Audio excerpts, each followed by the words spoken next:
Hello everyone, আসসালামু আলাইকুম। আজকে আপনাদের সাথে হাতে কাটা সেমাই পিঠা বা চুই পিঠার সহজ একটি রেসিপি শেয়ার করব। তো পিঠাটা তৈরি করার জন্য প্রথমে একটা ডো বানিয়ে নিতে হবে। তার জন্য একটা হাঁড়িতে আমি 1 কাপ পানি নিয়ে নিয়েছি, তার ভিতরে সামান্য পরিমাণে লবণ দিয়ে দিচ্ছি। এখন পানিটা ফুটে আসা পর্যন্ত অপেক্ষা করব। পানিটা ফুটে আসলে এখানে আমি 1 কাপ চালের গুঁড়ো দিয়ে দিচ্ছি। 1 কাপ পানির জন্য 1 কাপ চালের গুঁড়ো যথেষ্ট, এটাই সঠিক মেজারমেন্ট।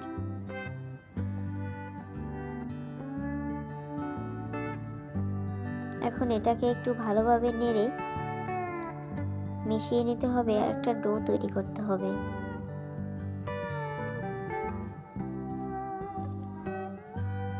ডোটা যখন একটু ঠান্ডা হয়ে আসবে তখন এটাকে ভালোভাবে মথে মসৃণ করে নিতে হবে। এই যে মসৃণ করে নেয়ার পরে আপনাদের সাথে পিঠা তৈরির প্রথম ধাপটা শেয়ার করছি। এখানে একটা কেচি দিয়ে ডোটাকে এভাবে একটু কেটে নিলেই চুই পিঠার একটা শেপ চলে আসবে।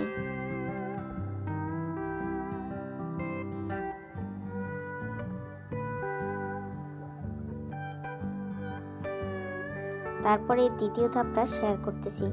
এটা আসলে সনাতনী পদ্ধতি বলতে পারেন। এভাবে আমার মা চাচিদের দেখেছি পিঠা তৈরি করতে। খুব সহজেই এভাবে অনেকগুলো পিঠা কেটে নেওয়া যায় অল্প সময়ের ভিতরে।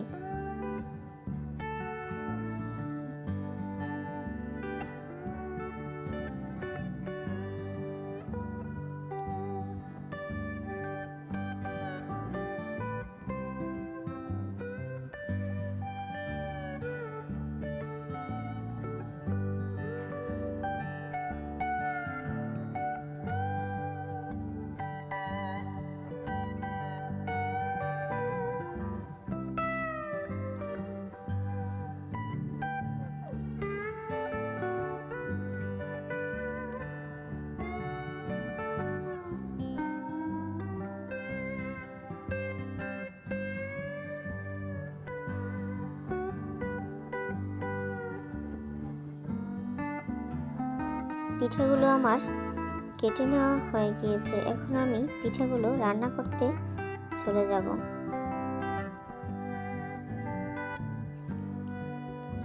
পিঠাটা রান্না করার জন্য এখানে আমি 2 কাপ লিকুইড মিল্ক নিয়েছি।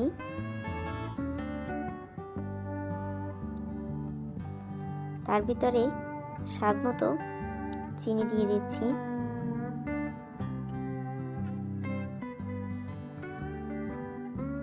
এখানে আমি এলাচ, দারচিনি বা তেজপাতা এসব কিছু ব্যবহার করছি না, এটা আমার পার্সোনালি পছন্দ না, তো আপনারা চাইলে ব্যবহার করতে পারেন।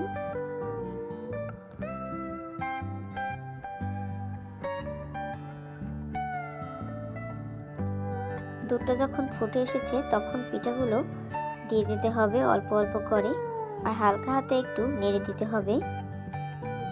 পিঠাটা আমি টোটাল 7-8 মিনিট রান্না করব মিডিয়াম হিটে।